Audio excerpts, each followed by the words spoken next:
विठ्ठल केशवा रामकृष्ण हरी विठ्ठल केशवा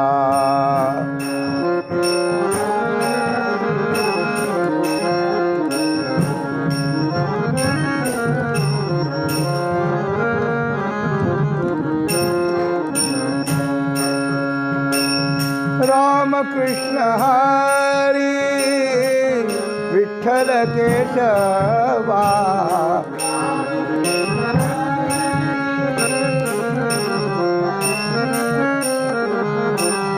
रामकृष्ण हरी विठ्ठल केशवा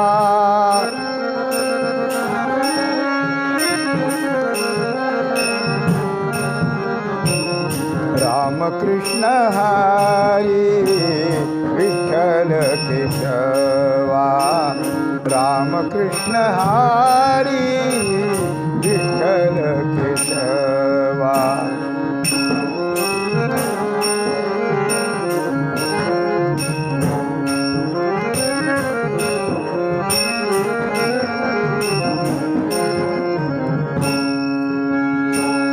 रामकृष्ण हरी विठ्ठल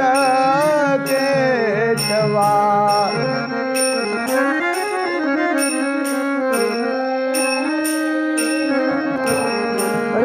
रामकृष्ण हरी विठ्ठल केशवा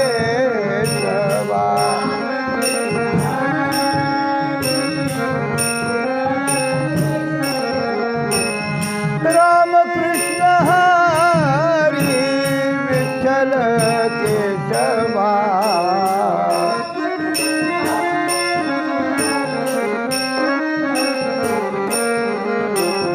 रामकृष्ण हरी विठ्ठल केशवा रामकृष्ण हरी विठ्ठल केशवा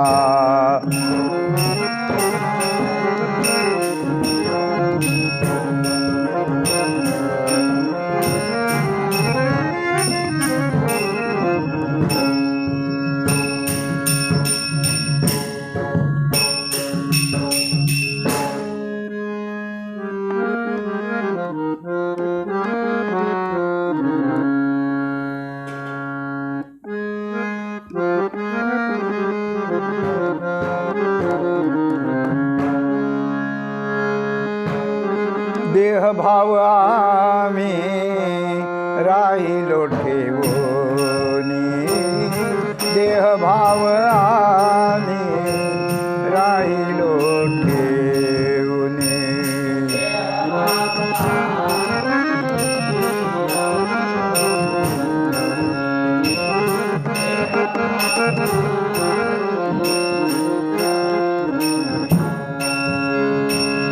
निवांत चरणी विठोबाच्या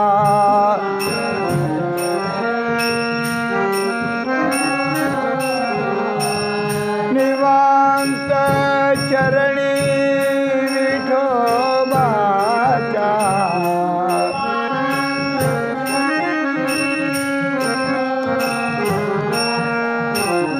म्हणूनी नाही सुख दुःख मनी म्हणूनी जाणोनी उपाव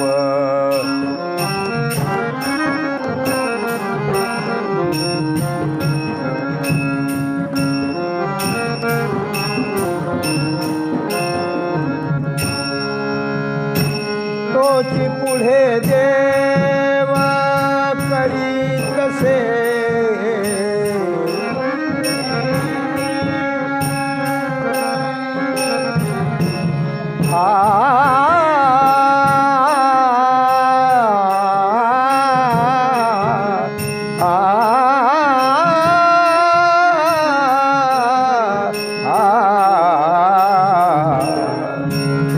तोची पुढे देवा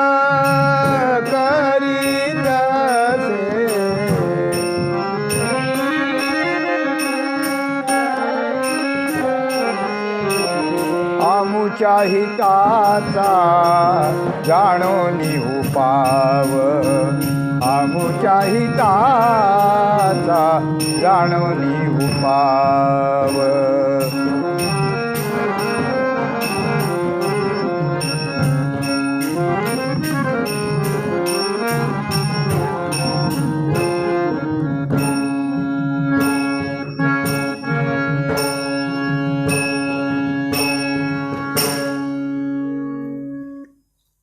सेवे लागी सेवक झालो तुमच्या लागलो निज चरणा अहो स्वामी तुकया देवा यावरी न करावा अभेर सहज लीळे उदकी वह्या तुम्ही रक्षिल्या निज सत्ते अहो स्वामी तुकया देवा यावरी न करावा अभेर निळामणे धराल हाती तरी द्याल मती निरूपमा अहो स्वामी तुकया देवा यावरी न करावा अभेर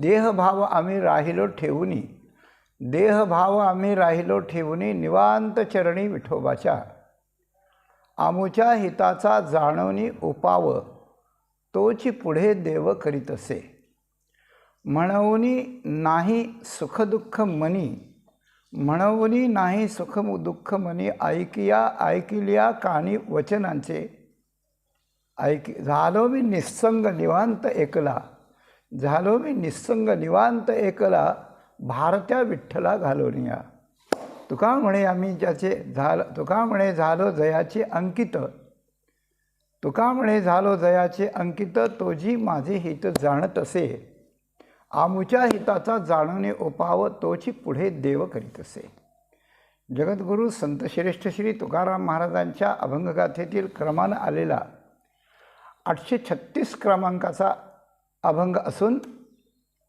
प्रस्तुत अभंगात श्री तुकाराम महाराजांनी भगवंतावर ठेवलेला अतूट अखंड विश्वास त्या विश्वासावर केलेला त्याग त्यामुळे देवाच्या कडून झालेल्या परमार्थाच्या उपायाची नियुक्ती आणि त्यामुळे हिताचा भरवसा येऊन या जीवनात मी निस्संग एकटा आणि निवांत अशा प्रकारचं झालो आहे असे स्वतःची निश्चित आणि निश्चिंत अवस्था प्रपंचात माणसं काहीही मिळवतील माणसं केवढाही पुरुषार्थ करतील माणसं केवढाही त्याग करतील काय मिळवायचं ते मिळवतील पण संत जीवनातली जी निश्चिंतता आहे संत जीवनातला जो एकांतपणा आहे निवांतपणा आहे संत जीवनातलं जे समर्पण आहे आणि संत जीवनातलं जे निस्संगत्व आहे हे निस्संग हा निवांतपणा आणि एकटेपणा किंबहुना निश्चिंतता अशा प्रकारची प्रापंचिक माणसाला कधीही लाभत नाही म्हणून संतांची कास धरून आपल्या परमार्थाची वाटचाल जर आपण करू लागलो तर आपल्याला हळूहळू असा निश्चिंतेने पावलं विसावा खुंटलिया धावा तृष्णेची आहे जसं तुकाराम महाराजांचं वचन आहे त्याप्रमाणे आपल्याला आणि त्या ठिकाणी करता येईल एकीकडे पाहिलं तर फार सोपं आहे अतिशय सोपं आहे संतांचं वचन ऐकायचं पक्का विश्वास ठेवायचा आणि देवावर सगळं सोडून द्यायचं मान अपमान सुख दुःख प्राप्ती अप्राप्ती उद्धार अधोगती ऊर्ध्वगती सगळं देवावर सोडून द्यायचं आणि आपण निश्चिंत राहायचं देव सगळा भार घेतो पहिल्यांदा या गोष्टीवर विश्वास बसत नाही आणि दुसरी गोष्ट अशी की सगळं माणसाला क्षमा मागून बोलतो आपल्या उरावर घेऊन करायची सवय लागलेली आहे ती सवय जात नाही हे मी करतो हे मी केलं आहे आणि हे मी करीन मी करणार आहे हे स्वतःचा फालतू आत्मविश्वास आहे की हे मी करणार आहे ते पुराणात अनेक कथा आहे अशा घमंडी माणसाचे मी हे करणार आहे म्हणणाऱ्याला काहीच करता आलेलं नाही पण त्याला ते समजलेलंच नाही शेवटपर्यंत की मी करतो म्हणलेलं करता येणार नाही म्हणून मी जे करतो म्हणतो स्वतःच्या शरीराचा भाव लक्षात घेऊन जो कर्तृत्वाचा अभिमान आहे तो घेऊन माणूस जे म्हणतो मी केलं आहे, ते खरं सांगतो त्याने केलेलंच नसतं. त्याने केलेलं नसतं. ते भगवंतानं त्याच्याकडून करवून घेतलेलं असतं. हे कळलं की भक्त, अन्नाही कळलं की विभक्त, एवढीच व्याख्या आहे, दुसरी काही नाही. हां, म्हणून मी हे केलं, मी ते केलं, मी ते केलं असं म्हणजे दुसऱ्याचं भगवंताचं करणं आपल्यावर जर खपवलं तर तो गुन्हा होतो, पहिल्यांदा गुन्हा होतो. आणि त्या गुन्ह्यातून ज्या शरीराला धरून मी केलं म्हणतो, त्या शरीराचे सगळे गुणधर्म, त्या शरीराचे सगळे परिणाम, त्या शरीराची सगळी कर्म, सगळेचे सगळं त्याच्या बोकांडी बसतात, दुसरं काही नाही मी केलं म्हणणारा. हां, म्हणून करणे का न करणे हे आघवे तोच जाणे, विश्व चळत असे जेणे परमात्मेने. आपण बोललो होतो मागे, पुन्हा बोललो. करणं न करणं हे त्याच्या हातात आहे. आणि आपण जे केलेलं असतं असं आपल्याला वाटतं, ते फक्त आपल्याला देवानं निमित्त केलेलं असतं आणि आपण त्या निमित्ताचं बोर्ड पुसून तिथे त्या ठिकाणी मीपणाचं स्टिकर लावून देतो त्याच्यावर, अशी गोष्ट आहे. एखाद्याने आपल्याला गिफ्ट काही वस्तू दिली आणि ती वस्तू आपण ठेवली आणि दुसऱ्या कोणाला तशाच माणसाला द्यायची झाली तर फक्त त्यांनी सप्रेम भेट केलं ते पुसून टाकायचं किंवा त्याच्यावर एक कागद लावून द्यायचं आणि त्याच्यावर आपलं नाव घालून त्याला ते भेट देऊन टाकायची, अशी गोष्ट आहे. असं चालतं व्यवहारात. त्याप्रमाणे अव्यक्तरित्या भगवंतानं आपल्या प्रारब्धाचं सत्ता हातात घेऊन आपल्याला आपलं सगळं मागचं कॅरेक्टर सगळं बघून काही चांगली कर्म आपल्याकडून जर करवून घ्यायचं ठरवलं असलं आणि ते जर आतून प्रेरणा देऊन करून घेतलं, बरं हात पाय डोळे हे त्याला लागतात, ते त्याचेच आहेत, त्यांनीच दिलेले आहेत. अंतःकरणाचा विश्वास त्यानेच दिलेला आहे, प्रेरणा त्यानेच दिलेली आहे, शक्ती त्यानेच दिलेली आहे, बाहेरची सामुग्री त्यानेच दिलेली आहे. आपण काय त्यात, आपण काहीच नसतो, पण आपण मानतो एवढी गोष्ट आहे. ही पार्श्वभूमी याकरता मी सांगतो की जे आपण केलेलं असतं ते आपण केलेलं आपल्याला वाटत असतं, पण ते आपण केलेलं नसतं, भगवंताने आपल्याकडून करवून घेतलं असतं.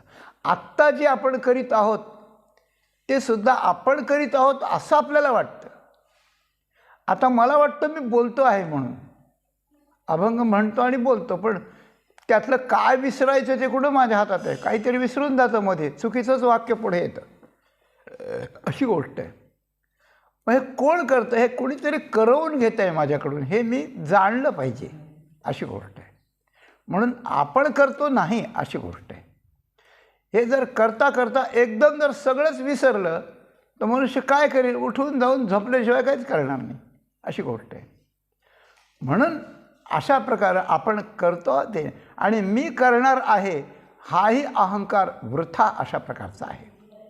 मी करणार आहे असं म्हणून जे केलं जातं तेही कोणत्या तरी अदृश्य शक्तीनं करून घेतलं जातं, आणि मी करीन म्हणतो ते जर न करणं झालं तर तेही अदृश्य शक्ती, त्या अदृश्य शक्तीच्या कर्तुम शक्तीनं केलं जातं, अकर्तुम शक्तीनं न केलं जातं.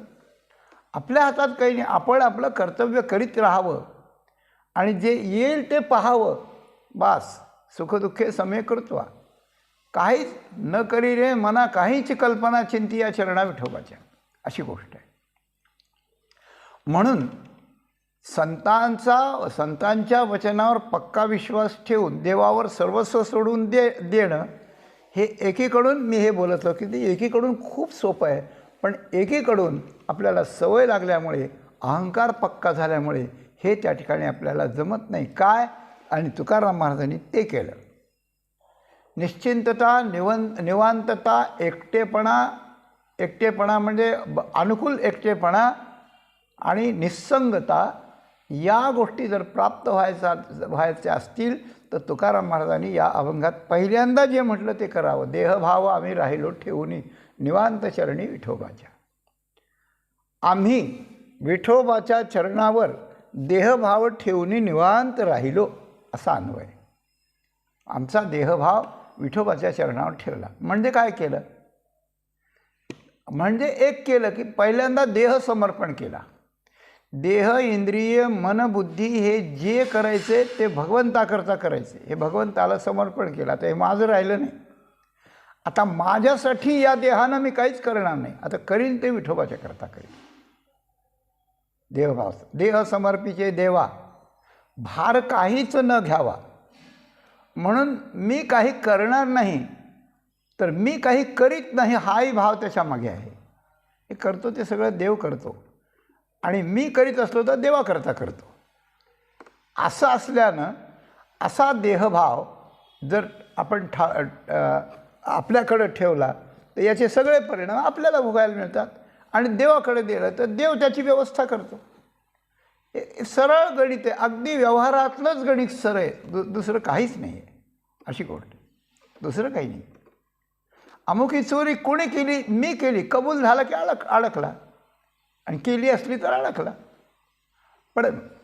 पण हे मी करत नाही असा पक्का भाव आणि हे देव करतो असा पक्का भाव, देवा करता करायचं आणि देव करतो असं समजायचं, दोन गोष्टी आहेत. अशा प्रकारचा देहभाव जोपर्यंत आपल्याकडे आहे तोपर्यंत आपल्याला निवांतता नाही, तोपर्यंत निवांतता नाही, विश्रांती नाही, कुठे रात्रंदिवस तळमळ. देवाला दिल्यावर निवांत झालो मी, देवाला दिल्यानंतर निवांत अशा प्रकारचं झालो. जे आपण आपलं समजतो आणि जे आपल्याला आपल्याकरता आवडतं त्याचे जे दुष्परिणाम आहेत ते आपल्याला भोगावे लागतात. श्रीमद भागवताच्या एकादश स्कंदात एक उदाहरण आहे. एक टिटवा नावाचा पक्षी आहे, त्याने एक मांसाचा तुकडा आणला आणि तो चोचीत धरला, झाडावर जाऊन बसला, दोन पायाच्या नख्यात धरून ते चोचीने तोडून मांस खात होता. मग काय झालं की सगळे त्याचे जातभाई आले त्यांना. मग कोणी पंखानं मारू लागलं, कोणी चोचीनं टोचू लागलं, कोणी काय करत त्याला मारायला लागले.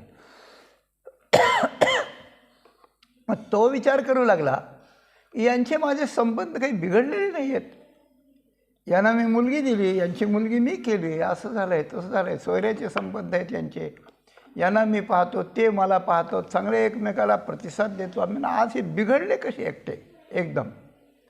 तो विचार करायला लागला तो टिटवा. आणि विचार करता करता त्याच्या लक्षात आलं की यांच्या विरोधाला मी कारण नाही, यांच्या विरोधाला मी हातापायात धरलेला मांसाचा तुकडा कारण आहे. त्याने तो तुकडा फेकून दिला की सगळे फडफड फडफड फडफड करीत तिकडे गेले, एकमेकाशी भांडायला लागले. जे त्याला पकडी त्याला दुसरे भांडायला लागले. मग तो स्वतःचं ते खाद्य सोडलं आणि मग त्यांच्या भांडणाकडं तटस्थपणे साक्षीपणाने शिव जसं जीवाला पाहतो तसं बघायला लागले. अशी गोष्ट आहे. तर जे आपण घेतो, जे आपण स्वीकारतो, जे आपल्याला आपलं वाटतं आणि जे आपल्याला आवडतं, भ्रमानं म्हणा कशानं म्हणा आवडतं, त्याचे परिणाम आपल्याला भोगावे लागतात. हे जर आहे तर सगळ्या दुःखाधिकांचे परिणाम भगवान त्या देहावर आहेत, देहाकडे आहेत.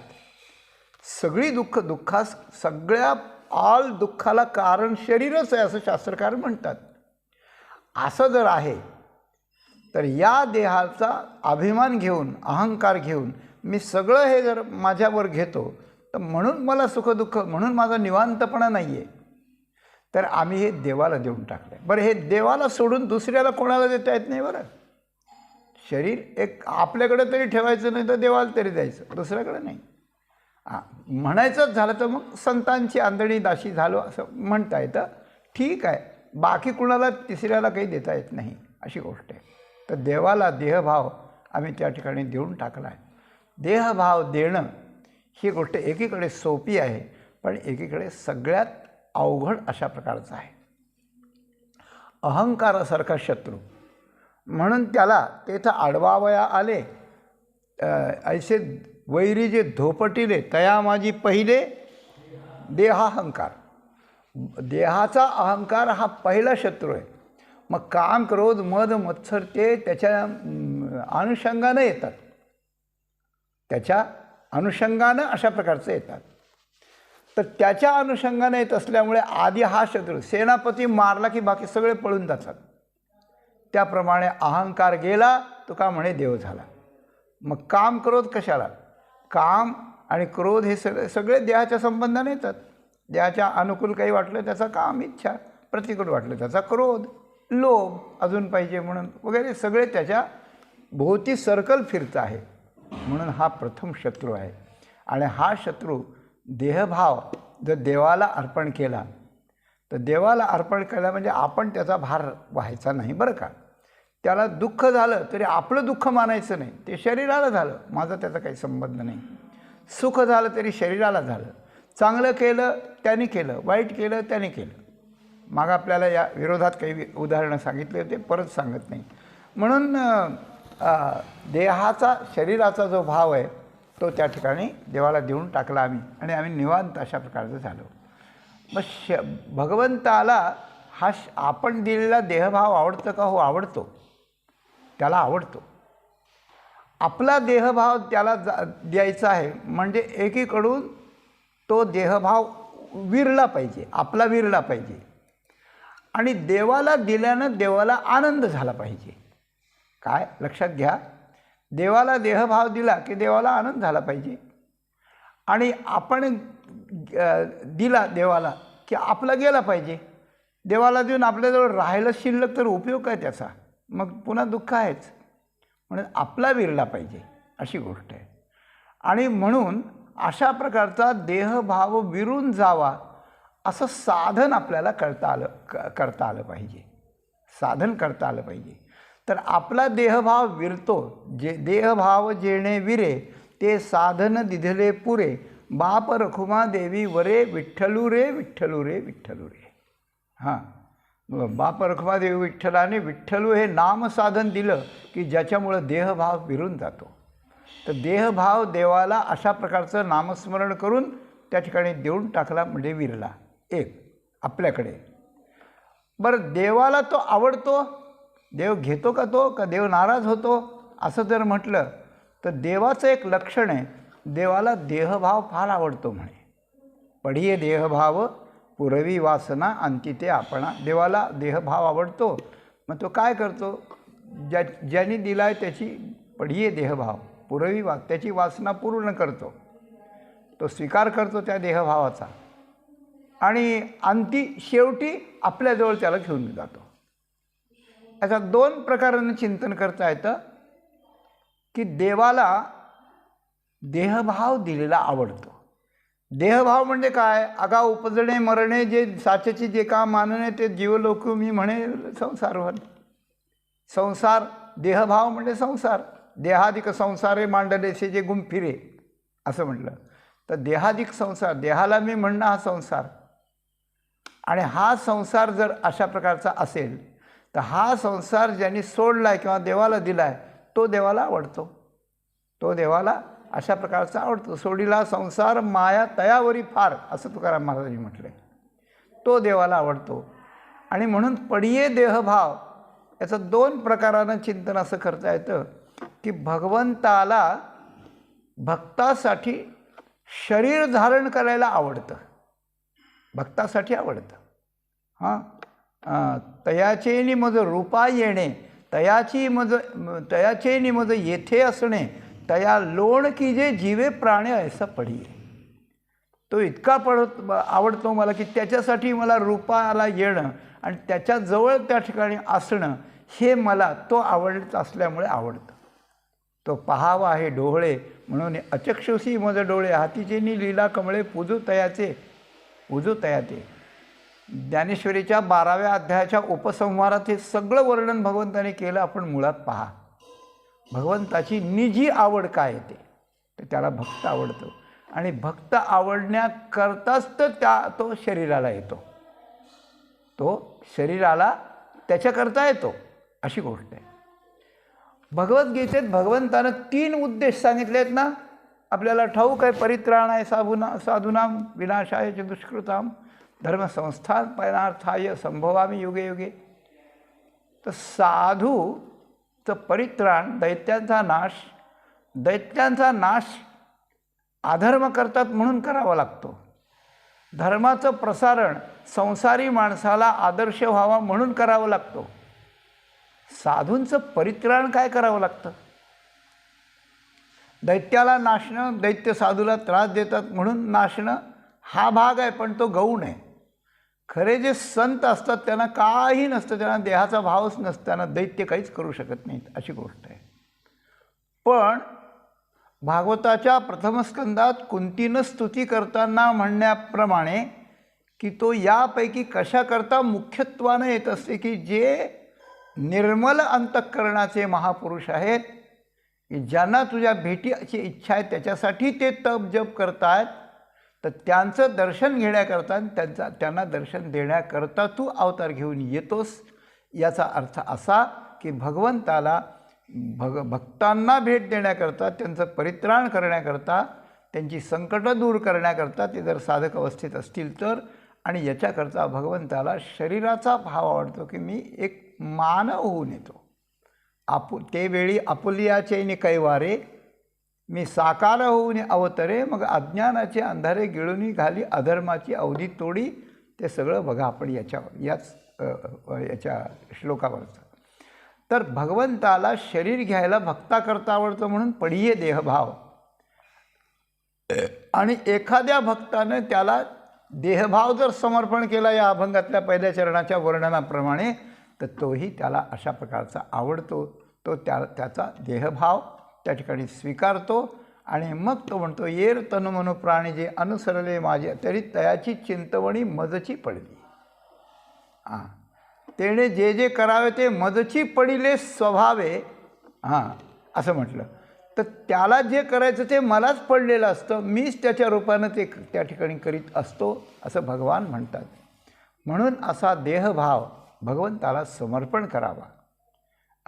ज्ञानोबरायांनी जे म्हटलं ना की देहभाव जेथे विरे, तर ते असं आहे की या देहालाच क्षेत्र म्हणतात.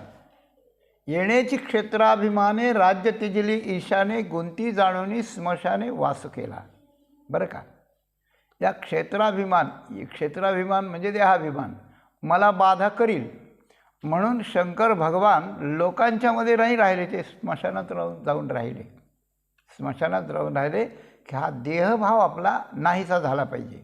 कारण स्मशानात देहभाव नसलेले म्हणजे मेलेले लोक तिथे येतात दहन करण्याकरता, आणि त्यांना त्याचं काही वाटत नाही. त्यांचा आदर्श घेऊन जिवंत असताना आपलं शरीर आपल्याला हे प्रेतसारखं कसं वाटेल, अशा प्रकारचं वैराग्य, धगधगीत वैराग्य कसं राहील, याकरता भगवान या क्षेत्राभिमानानं स्मशानात वास करतात.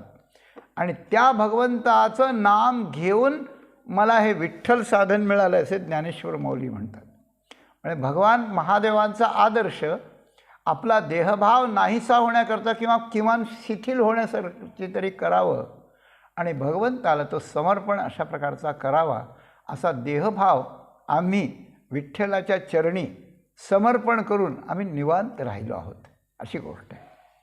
मी म्हणतो 100% न होऊ द्या. कधीतरी शरीराबद्दल थोड्याशा उदासपणाचा विचार जर आपल्या मनात असेल, विचार जर असं मनात असेल, चहाची वेळ झाली आहे, चहा सगळ्या कपबशा वाजतात, चहाचा गंध पण आपल्याला येतो आहे, तल्ल पण आली, पण आपल्याला कोणी बोलवीच ना, समजा बोलवी ना, आणि आपण अहंकारी आहोत, आणि आपण त्याची लालसी पण आहोत. मग आपल्याला कोणी बोलवीत नाहीत म्हणून आपल्याला क्रोध येतो. का रे इतका चहा झाला, मला काय नाही बोलवलं, मी जिवंत आहे ना अजून, काही मेलो काय, असं आपण म्हणतो त्याला. बरं, असं म्हटलं जातं आणि त्याच्यावर रागवलं जातं, क्रोध केला जातो.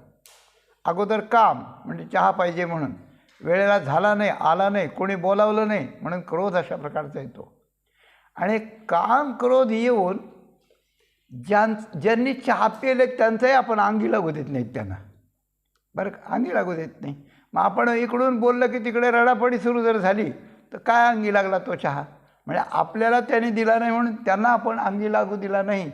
हे असं वैर करण्याकरताच आपण जन्माला आलो का?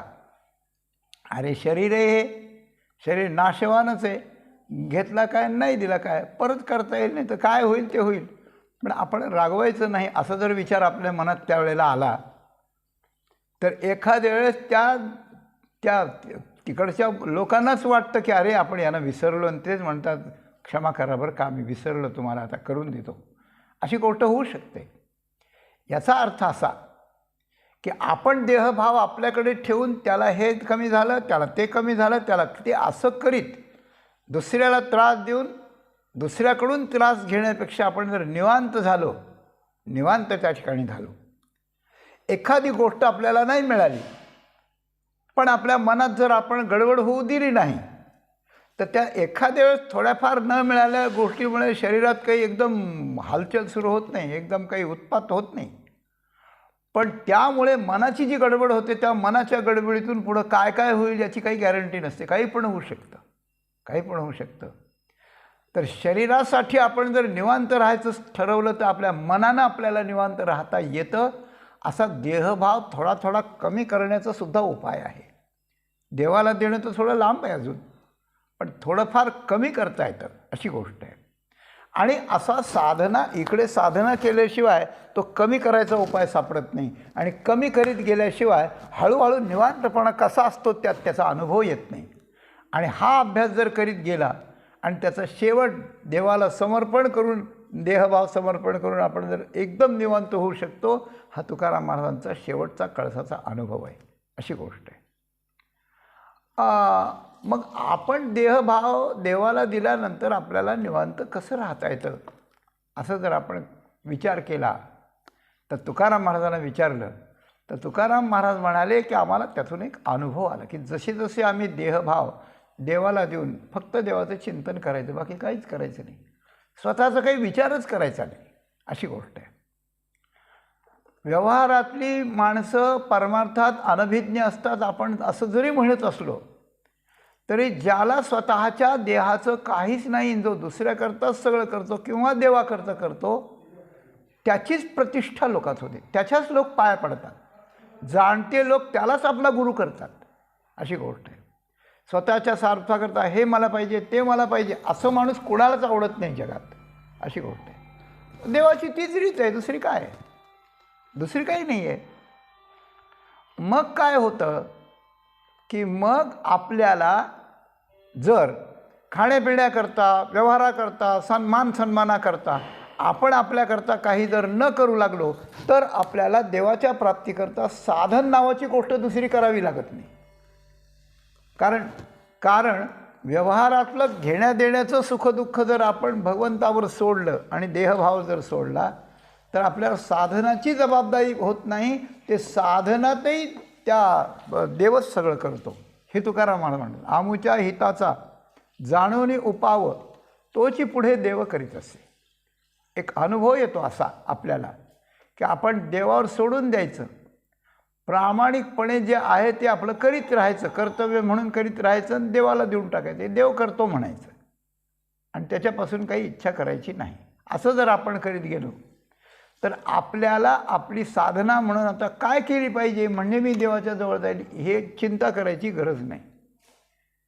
कारण आपण कोणत्या स्टेजला आहोत परमार्थाच्या, आपली इच्छा काय आहे, आपली चिंतनाची योग्यता काय आहे, आपल्या साधनेची गती कशी आहे, वेळेच्या दृष्टीनं, एकाग्रतेच्या दृष्टीनं, समर्पणाच्या दृष्टीनं, विश्वासार्हतेच्या दृष्टीनं आपली गती कशी आहे, आणि आपल्याला आता काय दिलं पाहिजे हे सगळं सर्वज्ञ असलेला परमात्मा, हृदयस्थ परमात्मा जाणतो आणि त्याच्या पुढे आपल्याला उपाय आणून देतो की हे उपाय. एखादे संत भेटतात, एखाद्या मूर्तीला पाहून खूप आनंद होतो, एखाद्या वेळेला आपल्याला दर्शन घ्यायचं असलं देवाचं तर आपोआप वेळेला येऊन व्यवस्था होते काहीतरी ऐन वेळेला, असं होतं. आणि असं समजू नका की देव आपल्याला उपाय म्हणजे सगळे अनुकूलच देतो असं नाही, प्रतिकूल पण देतो, प्रतिकूल पण देतो. कधीतरी आपल्याला घरातून निघणं होत नसतं तर बायकोचं आपलं कडाकडून भांडण होतं. मग भांडण होऊन ती भांडून तळा जाते माहेरी निघून. मग आपल्याला वाटतं आता बसून काय करायचं, चला पंढरपूरला. पंढरपूरला गेलं की 4 दिवस आनंदात जातात. आणि मग हा घरी येऊन जेव्हा बायकोचं ना आपलं सूत जमतं परत, तेव्हा म्हणतो बरं झालं तू भांडली, मला पंढरपूरला जाऊन 4 दिवस निवांत राहिलो तिकडे मी.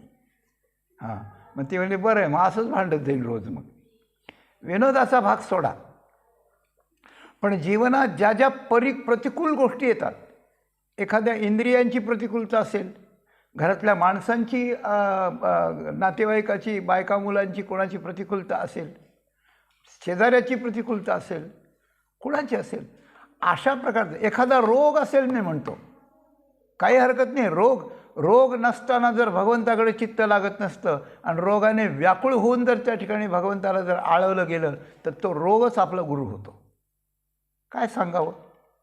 म्हणून आपल्या मनाच्या स्वाभाविकतेला जाणून, आपल्या साधनेच्या योग्यतेला जाणून, आपल्या परमार्थाच्या गतीला जाणून, आपल्या मागच्या पुढच्या प्रारब्ध क्रियमाण संचिताला जाणून जो उपाय आपल्याला अनुकूल प्रतिकूल अगदी असा उपाय त्या ठिकाणी पाहिजे आहे तो भगवानच करतो. आपल्याला तितका परफेक्ट सुचत नाही आणि कोणी आपल्याला दुसरं नाही सांगत. म्हणून आमच्या हिताचा जो काही उपाव आहे तो पुढे देव करीत असे.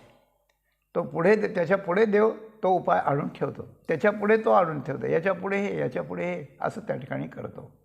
म्हणजे आपल्या साधनामध्ये एखाद्या अंधारात जंगलात आपण चाललो तर एखादा माणूस कंदील घेऊन आपण पुढे चालावं. माझे एक मित्र आहेत बरं का, अत्यंत श्रद्धावान आहेत, त्यांची मच्छिंद्रनाथावर श्रद्धा आहे आणि ते वारीला जातात, त्यांच्या दर्शनाला अमावस्येच्या दिवशी जातात.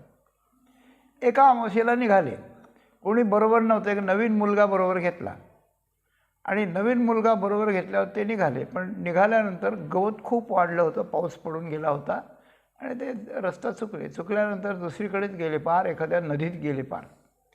आणि रात्रीचे 12 वाजून चालले होते. अंधार तर पडलेलाच, अमावस्येचा अंधारच असतो. त्यावेळेला काय करावं आता कुठेतरी झाडावर बसून राहावं, हिंस्र पशु वगैरे आहेत, असे जंगल आहे सगळं, काय करावं काही सुचे ना त्यांना. आणि त्यांचा मुलगा मोठ्याने रडायला लागला की काय करावं आता, काय करावं. मग त्यांनी नाथांचा धावा केला. घडलेली गोष्ट आहे बरं का, ही काही अतिशयोक्ती नाही, काही अशा प्रकारची नाही. की काय करू आम्ही आता, तुमच्या दर्शनाला आलो पण दर्शन तर नाहीच, मला काही फरक नाही. ते म्हणाले मी कुठेही राहू शकतो, पण हे दुसरं जे लेकरू आणलं आहे बरोबर ते रडायला लागले, त्याचं काही झालं तर पुन्हा माझ्यावर जबाबदारी, काय करावं. मग त्यांना काही अंतरावर एक असा दिवा दिसायला लागला अजांतरी, कुठे ते नाही पण दिवा दिसायला लागला. म्हणजे दिवा काय चमकते काय तिथे, त्या दिव्याच्या दिशेने जाऊ, कोणी भेटलं तर पाहू. पण तो दिवा हे जितकं जात तितकं तो दिवा लांब जाईल, पण तो रस्त्याकडे चालला. आणि असं म्हणून त्याने रस्त्याला जाऊन त्या मच्छिंद्रनाथाचा गड जिथं बरोबर त्या ठिकाणी आणलं आणि तो दिवा अदृश्य झाला. दिवा अदृश्य झाला. म्हणजे जसं वाट चालीला आपलं वाट चालत असतो आणि आपल्याला कुठे घेऊन जायचं असलं तर एखादी अदृश्य व्यक्ती किंवा दृश्य व्यक्ती, अगदी व्यवहारातलं सुद्धा एखादा माणूस जसा कंदील घेऊन जातो किंवा दैवी उपाय आत्ता सांगितला तसा, तर तो आपल्या इच्छित स्थळापर्यंत जसं घेऊन जातो, त्याप्रमाणे साधनेच्या दृष्टीनं या सगळ्या मायेच्या पसाऱ्यात, या सगळ्या जगाच्या अटवीत जंगलात आणि आपल्या कर्माच्या सगळ्या गिचमिडी काल्यामध्ये आपल्याला या सगळ्यातून बाहेर काढून भगवंताच्या पर्यंत. आत्ता परवाच आपला अभंग झाला, माया मोहजाळी होता सापडला परी त्या विठ्ठला, कृपा आली काढूनही बाहेरी ठेविलो निराळा, कौतुक डोळा दाखविले, तसं तो बाहेर काढून आपल्यापर्यंत त्या ठिकाणी नेतो. म्हणजे असे एक एक उपाय पुढे करतो. आमच्या हिताचा जाणून उपाय. या भक्ताचं हित कशात आहे, मग काय केलं पाहिजे याला, मग याला अमुक रूपानं भेट दिली पाहिजे, यांना एखादा संत भेटला पाहिजे, काय असेल तर तो करतो. मग उपाय करायला लागल्यानंतर आपल्याला देहभाव ज्यावेळेला आपण त्याच्या पायी ठेवतो, तुकाराम महाराजांनी पहिल्या चरणात म्हटलं तसं, तो ठेवल्यावर आपल्याला देहाची चिंता संपते की काय खावं, काय करावं, कपडे नेसावेत की नाही, मिळतील का नाही, कशी चिंताच करायची नाही. जे आहे ते करायचं आणि सोडून द्यायचं, विसरून जायचं त्याला. तर देहभाव समर्पण केल्यावर देहाची चिंता संपली. पण देहभाव संपल्यानंतर जीवभाव भगवत भावात परिणत होण्यासाठी काही साधन करावं, त्याची चिंता संपली. कारण ते साधनाचा उपाय तोच आपल्याला दाखवायला लागला. शरीराची चिंता संपून जी निवांतता झाली एक, राहिलो निवांत असं पहिल्या चरणात म्हटलं. नंतर मग तो जर आमच्या साधनाचा उपाय पुढे पुढे, हिताचा उपाय पुढे पुढे करून ठेवायला लागला, तर जो उपाय त्याप्रमाणे चालत राहायचं. आपल्याला काही हेच नाही. पुढे जर एखादा वाटाड्या पथिक मार्गदर्शक गाईड जर चालत असला तर मागच्या माणसाला काही चिंता नाही करावं लागत. आपली स्वतःची गाडी असली माहीत नसतं तर विचारावं लागतं. आता ते मॅप निघालं आहे म्हणून सोडून द्या, पण पूर्वी विचारावं लागत होतं. पण आपण तिकीट काढून एस टी बसमध्ये बसल्यावर बसवाला रस्ता चुकतोय का बरोबर, आपण कशाला चिंता करावी, त्याची जबाबदारी नेऊन घालण्याची. त्याप्रमाणे मार्गदर्शकच जर भगवान मिळाला, पुढे चालणारा, मागे पुढे उभा राहे सांभाळीत म्हणतात ना, ते सांभाळणं करतो, मागून संकट येऊ देत नाही, पुढं येऊ देत नाही, आणि मार्गही दाखवतो तो, अशी गोष्ट आहे. म्हणून तोच पुढे चालत. आता साधनाची चिंता करायची गरज नाही. म्हणूनी नाही सुखदुःख मनी, म्हणूनी नाही सुखदुःख मनी, ऐकिल्या कानी वचनाचे. म्हणून साधनाचे उपाय जर तो दाखवू लागला तर आता साधनेचं चिंता आणि आपल्यावर आलेल्या गोष्टींचं सुख किंवा दुःख, ह्या दोन्ही मनाला लावूनच घ्यायच्या नाहीत. साधना करता नाही आणि देहा करता नाही म्हणजे व्यवहारा करता नाही. व्यवहाराच्या माध्यमातून शरीराला सुखदुःख आले तरी त्याचं ते सुखदुःख मानायचं नाही. कारण सुखही किंचित काळ असतं, दुःखही किंचित काळ असतं. हे झालं की ते आलं, ते झालं की ते आलं. हां, म्हणून ते मनात मानायचं नाही. आणि ही किमया ज्या साधुसंतांनी भगवंताला असा देहभाव समर्पण करून त्याची अनुकूलता घेऊन त्याने उपाय केलेले पाहून हा अनुभव ज्यांना आला आहे, त्यांनी सांगितलेल्या वचनावर विश्वास ठेवून मी हे त्या ठिकाणी केलेलं आहे. ऐकिल्या कानी वचनाचे, वचनाच्या कानानं ऐकलेल्या वचनाचा आधार घेऊन मी मनात सुखदुःख देहाबद्दल आणि साधनेबद्दल काहीच मानायचं नाही असं पक्क त्या ठिकाणी ठरवलं. मी असं म्हणेन, आपल्याला अतिशयोक्ती वाटली तर सोडून द्या, की तुकाराम महाराजांचा हा अभंग बघतो आहोत तर हा देवानं आपल्याकरता हा उपायच पुढे आणून ठेवलेला आहे, की माझ्याकडे यायच्याकरता हे तुकाराम महाराजांनी केलं ना, तसं तुम्ही करा म्हणजे मी तुम्हाला भेटेन, असाच उपाय आहे, अशी गोष्ट आहे हे. आणि कितीतरी उपाय आहेत, असे कितीतरी उपाय आहेत. तर म्हणूनही नाही सुखदुःख मनी, ऐकिल्या कानी वचनाचे.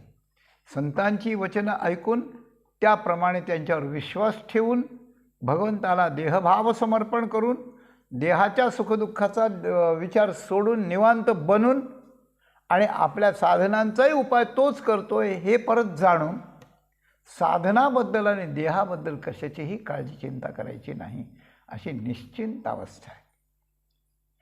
एक अवस्था साधकाची अशी आहे की त्याने परमार्थाच्या साधनेकरता खूप चिंता करावी लागते. त्याला चिंता करावी लागते, माझं किती कर्म आहे, माझं किती पाप आहे, कधी फिटल, कोणतं पाप कधी फेडायचं, कशाचं प्रायश्चित्त करू, आता माझे विकार मला आवरत नाही, माझी इंद्रिय मला आवरत नाहीत, माझ्या घरातले लोक मला परमार्थ करू देत नाहीत, माझे मालक मला जाऊ देत नाहीत पंढरपूरला, काय करू, अशी सगळी चिंताच करावी लागते. ती चिंताही व्यवहारातल्या चिंतेपेक्षा 100 पटीनं श्रेष्ठ आहे. परमार्थातली चिंता आणि व्यवहारातली चिंता सोडून फक्त परमार्थाची चिंता करावी. आणि त्याहीपेक्षा देवाला जर देहभाव समर्पण केलं तर परमार्थाची चिंता करायची नाही, व्यवहाराची करायची नाही. कारण तो देव आपल्याला म्हणून नाही सुखदुःख मनी, ऐकिल्या कानी वचनाचे, असं त्या ठिकाणी म्हटलं. आणि म्हणून तुकाराम महाराजांनी आपली एक भूमिका 4थ्या चरणात आणली. झालो मी निस्संग निवांत एकला. हे सगळे वेगळे पद चिंतन करण्यासारखे आहेत, पण आपण सरळ जाऊया. झालो मी निस्संग निवांत एकला, भारत्या विठ्ठला घालवण्या. आता मी जसा शरीराचा भार त्याच्यावर घातला, म्हणजे शरीराला खाणं मिळेल, पिणं मिळेल, नाही तर नाही मिळणार. शरीराचा मान होईल, नाही तर अपमान होईल. शरीराला दुखणं येईल, नाही तर आरोग्यवान राहील. शरीर विलासात राहील, नाहीतर फजितीत राहील. काही होऊ त्याचं, आपल्याला काही त्याचं घेणंच नाही. ते देवाला देऊन टाकलं. ही एक निवांता. नंतर साधनेची एक निवांतता, की मला अशी खात्री पडली की तो सगळं पुढे उपाय दाखवतो. आता साधनेची चिंता आपण करायची नाही. आणि त्याच्या पुढे आपल्या उद्धाराचा भार पण त्याच्यावरच सोडून दिला. उद्धार होईल नाही तर न होईल. मग तुम्हाला काय करायचं आहे? तुम्हाला वैकुंठाला जायचं आहे की तुम्हाला स्वर्गात जायचं आहे की तुम्हाला काय करायचं आहे? काहीच नाही करायचं. मी एका देवाचा अंकित आहे ना, मी एका देवाचा शरणागत आहे ना, तो जे करील ते मला मान्य आहे. त्याला नरकात पाठवायचं असेल ना, पाठवू दे, मी तिथं राहील, जाऊन तिथे राहील. प्रल्हादाने म्हटलं, देवा या सगळ्यांचं दुःख नाहीसं कर. म्हणजे दुःख नाहीसं कसं करू? त्यांनी कर्म केलेलं आहे दुःखाचं बाबा. भगवान म्हणाले, म्हणजे ते कर्म सगळं माझ्या खात्यावर घालून टाक. प्रल्हाद वेडाबिडा आहे का रे तू? अरे एक एक पाप केलं तर ते दुःख किती सहन करायला त्रास होतो. इतके दुःख तू कसं सहन करशील? तुला काही काळजी आहे का नाही? तुला काही वाटतं का नाही? नाही म्हणे, मी जेव्हा दुःख भोगायला नरकात जाईन, त्यांची दुःख जेव्हा माझ्यावर येतील सहन न करणं, तेव्हा मी मोठ्यानं तुझं नाव घेईन देवा. तुझं नाव घेतलं की ते पाप आणि दुःख सगळं पळून जातं, मला माहिती आहे.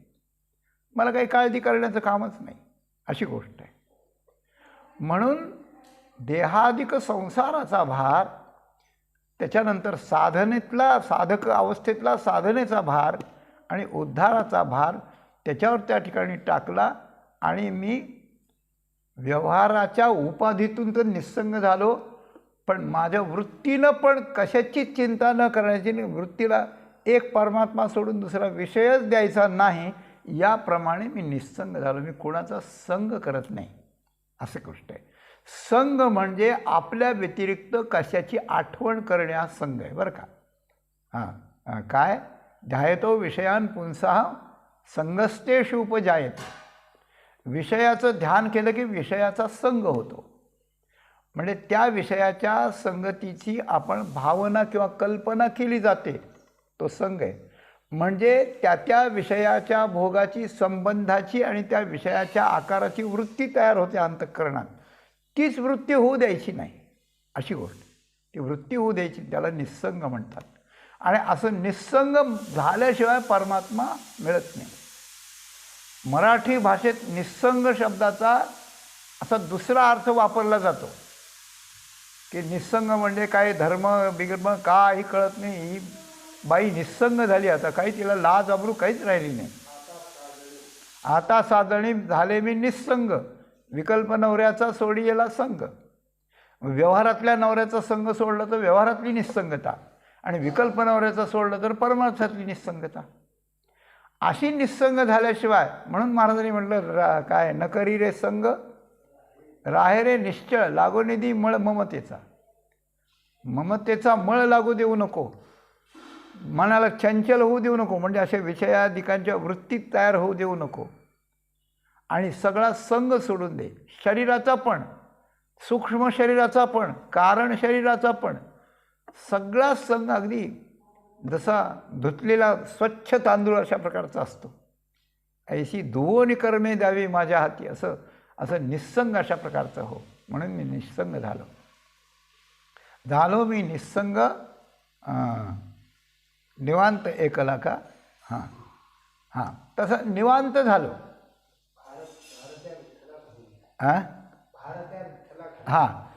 निस्संग झालो तसा निवांत झालो. निवांत झालो म्हणजे घालून या भार राहिलो निश्चिंती. मग ते पुढे तर निवांत झालो म्हणजे माझ्या वृत्ती उठायला त्याला आलंबनच राहिलं नाही. आता काही संग करायचा सोडून दिला आणि त्याची सवय झाली, म्हणजे मग ते विषय आपल्यापाशी संग करायला येतच नाही. पूर्वी संग करायची सवय असल्यामुळे आपणही सोकलेलो असतो संग करायला, ते विषय आपल्याला सोकले असतात. आपण ज्या वेळेला संग करायचं सोडून देतो त्यावेळेला विषय आपल्यापासून दूर जातात. जयाची या घरा नाही विषयाचा, विषयाच्या येर झारा, जो आत्मबोधाची या ओरा पहुडला असे, अशी गोष्ट आहे. म्हणून आपण निस्संग झालो की विषय आपल्याकडे येईन असे होतात आणि मग आपण निवांत होतो, अशी गोष्ट आहे. ज्याला एकांत आवडतो ना त्याला या कोरोनाच्या लॉकडाऊनच्या काळात एकांत मिळाला भरपूर, अशी गोष्ट आहे. आणि मला तर असं वाटतं की देवालाही गर्दी गर्दी गर्दी करून कंटाळा आला असेल, म्हणून देवानंच हे केले की काय कोणाला माहिती, जरा तुम्ही दूर राहा, जरा मला एकांतात राहू द्या, आता मला एकांत हवा आहे असं म्हणत असेल देव एका वेळेला. विनोदाचा भाग सोडा, पण निस्संगता आणि निवांतता हे एकमेकावर निर्भर अशा प्रकारचं आहे. आणि निस्संग होता होता मी निवांत झालो, निवांत होता होता एकला झालो. एकला झालो म्हणजे मला आता कोणी दुसरं राहिलंच नाही. देव माझ्यापासून वेगळा राहिला नाही, मी देवापासून वेगळा राहिलो नाही. देव जगात भरल्यामुळे देवन जग वेगळं राहिलं नाही आणि मी आणि जगही मग पर्यायाने वेगळा राहिलो नाही. एकमेवा द्वितीयम हा जो शास्त्राचा वेदांताचा सिद्धांत आहे तो सिद्धांत अशा प्रकारचा आला आणि अशा प्रकारचा मी निस्संग झालो, निवांत झालो, एकला झालो आणि काही केलं नाही. सगळा भार विठ्ठलावर, माझा विठ्ठल सगळं करील, करतो, करणार आहे, अशा प्रकारचा भार राहिलो घालून. आणि जोपर्यंत जीवात जीव आहे, जोपर्यंत प्रारब्ध भोगाचं आहे, अनुकूल प्रतिकूल भोगाचं प्रारब्ध देह भोगीत राहील, साधनांचे उपाय देव करील, करून देईल आणि सिद्धतेच्या बाबतीत आणि त्या ठिकाणी मी त्याच्यावर भार घालून दिलेला आहे आणि मी मात्र निवांत झालो, एकला झालो आणि निस्संग झालो. तर देहाचा भाव समर्पण करणं, साधनेचा भार आपल्यावर न घेणं आणि उद्धाराचा भार, या तीन गोष्टी आहेत. या तीन गोष्टी करता ही तीन पदं असावीत, एक निस्संगतेचं, एक निवांततेचं आणि एक एकलाचं, अशा प्रकारचं आहे. म्हणून विठ्ठलावर भार घातला आणि आता आम्ही त्याचे अंकित झालो, शरणागत झालो, तेणे मी पणा मुकलो, असं प्रकारचं म्हटलं एके ठिकाणी. तर मी निश्चिंत झालो. तुका म्हणे झालो जयाचे अंकित, तुका म्हणे झालो जयाचे अंकित, तोची माझे हित सर्व जाणे. ज्याचे अंकित आम्ही झालो तो त्या ठिकाणी माझं हित जाणतो आहे, बरं का, जाणतो आहे. किंबहुना जो आमचं हित जाणतो त्याचे आम्ही अंकित झालो आहोत, अशी गोष्ट आहे. तो जो आमचं हित जाणतो म्हणजे शरीरापासून, शरीराचा भाव स्वतःकडे घेऊन शरीरापासून आम्हाला वेगळं करतो, साधनेचे उपाय दाखवून साधनेनं प्रगती करीत आम्हाला उंचीवर नेतो आणि उद्धाराचा भार घेऊन आमचा उद्धार करतो, म्हणजे तोन आम्ही हे एकरूप होऊन जातो. हे सगळा भार ज्यांनी घेतला आमचा, आमचा भार हा सगळा ज्यांनी तीन प्रकारचा भार घेतला त्या परमात्म्याचे आम्ही अंकित झालो.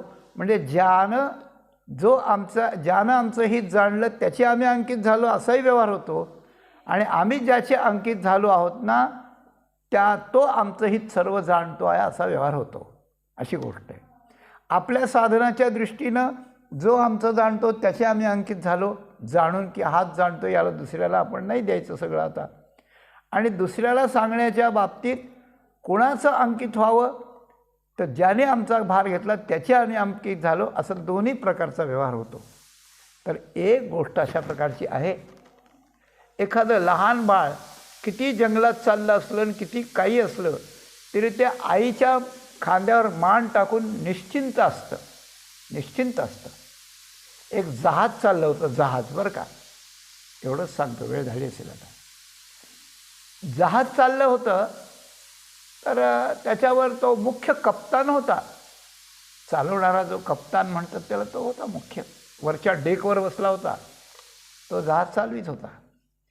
मग काही कर्मचारी, ऑफिसर होते, कर्मचारी होते आणि आलेले पॅसेंजर होते. आता जहाज म्हणजे मोठं एका गावासारखं असतं, सगळ्या सुविधा असतात, त्याला राहायची सोय असते. पूर्वी 6-6 महिने लोक प्रवास करीत असत,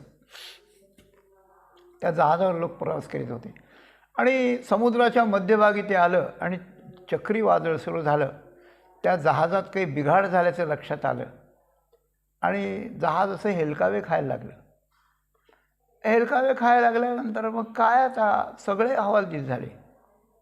लहान मुलं होते ते सगळं भयानक पाहून ते आई आता कसं होईल, आई आता कसं होईल, आई आता कसं होईल. आई काय म्हणते, तू काय काळजी करतो, मी आहे ना तुला बाळा, ये. त्याला हृदयाशी, त्याला छातीशी कवटाळून धरी, हृदयाजवळ धरी, त्याच भय घाल, त्याला दिलासा दे, आश्वासन दे, मी आहे तुला, मी आहे तुला. आता ती काय जहाज बुडायला लागलं थांबवणार होती का, पण दिला पाहिजे धीर तिला. ती त्याला म्हणते मी आहे, पण ती त्याला बाजूला ठेवून नवऱ्याला म्हणते कसं होईल हो, कसं होईल हो, आता फार वाईट दिसायला लागलं, आता कसं होईल आपलं. तो म्हणतो मी असताना तू काळजी कशाला करतेस. ती म्हणते मुलाला मी आहे, तो म्हणतो बायकोला मी आहे. पण तो त्यांच्यापासून त्या रूममधून बाहेर आला आणि जे कर्मचारी होते जहाजावरचे त्या एक दोघाला म्हणाला की हो हे काय चाललंय सगळं, याच्यावर काही इलाज नाही का, हे थांबणार का नाही, काय आहे. मला साहेब निवांत बसा घरात झोपत, काही काळजी करू नका, तुमच्या केसाला धक्का तर आमच्या जीवाला धक्का, आम्ही आहोत ना, आम्ही आहोत. मग ते कर्मचारी त्यांच्या वरच्या ऑफिसरकडे गेले की साहेब काय हे सगळं, आजचं जे काही हे वेगळंच दिसतंय सगळं, अतिशय भयानक उत्पात व्हायला लागले, काय आवाज होत आहेत, काय स्फोट होतात कुठून कुठं, आणि सगळं हालचाल भूकंप झाल्यासारखं जाते. त्याने सांगितलं तुम्ही पंचायती करू नका, तुम्ही तुमचं काम करा, आम्ही इथं कशाला बसलो आहोत. त्या ऑफिसरनी सांगितलं. त्याने मुख्य ऑफिसरला तेच विचारलं, त्यांनी तेच सांगितलं. आणि त्यातला एक मुख्य ऑफिसर जो जहाज चालवणारा होता त्याच्याकडे गेले तर तो हात जोडून ईश्वराची प्रार्थना करीत होता की आता सगळ्यांचेच प्राण धोक्यात आहेत, आता तूच काहीतरी कर, आता आम्हाला काही करता येत नाही. तो मुख्य कप्तान ईश्वराची प्रार्थना करीत होता. आता लहान मुलापासून सगळ्यापर्यंत एकमेकाला जरी धीर देत असले, त्याप्रमाणे आपल्या जीवनात संकटात आपण एकमेकाला जरी धीर देत असलो तरी शेवटची कडी जी आहे किंवा शेवटचा जो निर्णय तो कोणाच्याच हातात नाही आहे, तो एका परमेश्वराच्या हातात आहे, परमेश्वराच्या हातात आहे.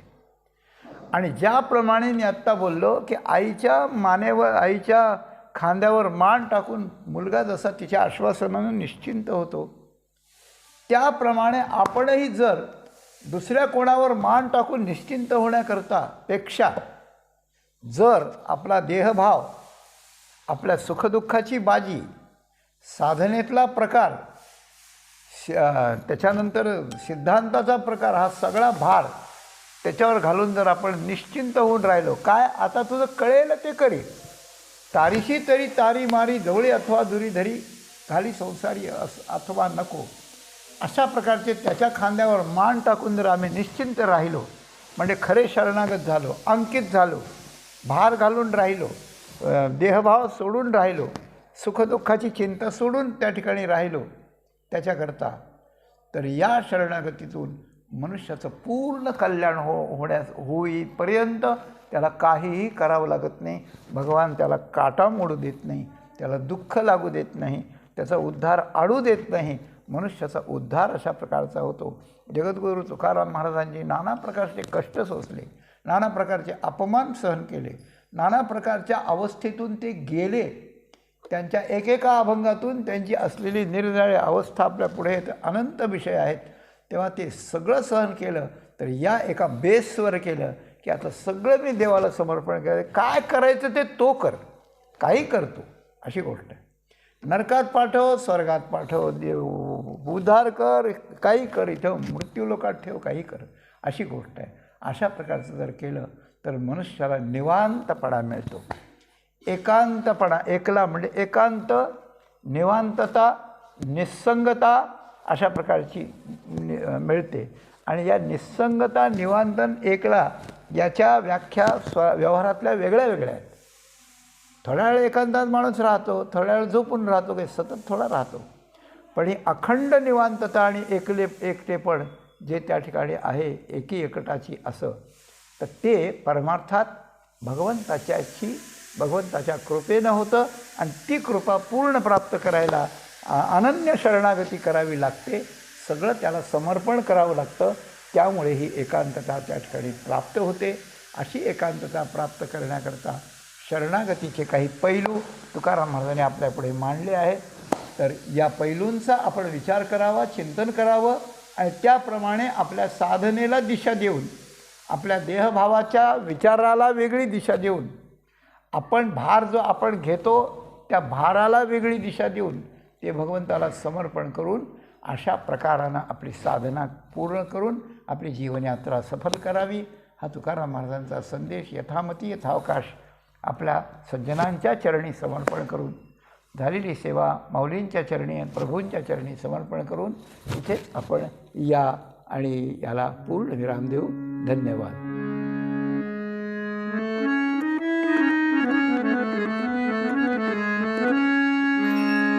तुका म्हणे आम्ही जाते गयाचे अंकित, तुका म्हणे आम्ही गयाचे अंकित,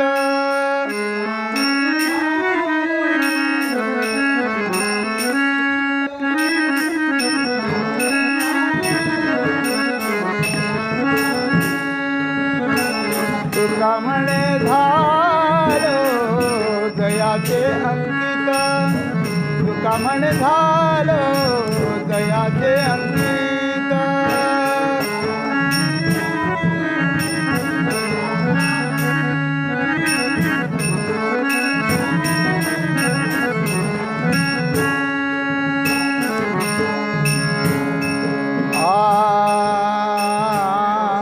तोची माझे हित सर्व जाणे, तोची माझे हित सर्व जाणे,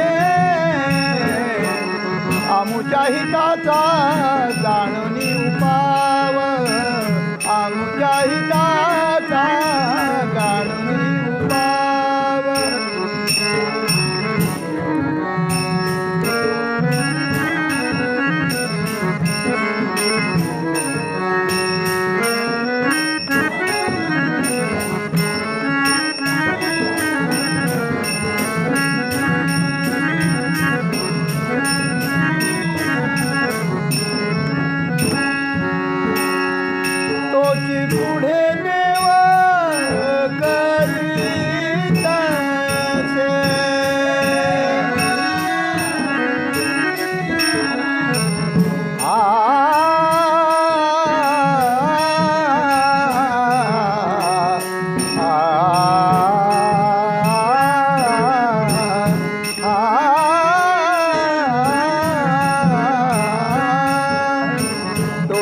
पुढे देव करीत असे, तोची पुढे देव करीत असे, तोची पुढे देव करीत असे,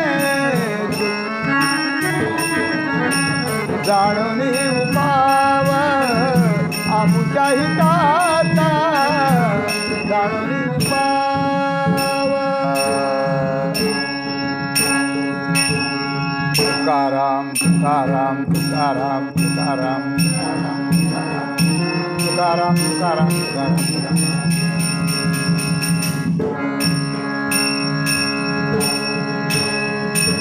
पुंडलीक वरद हरी विठ्ठल श्री ज्ञानदेव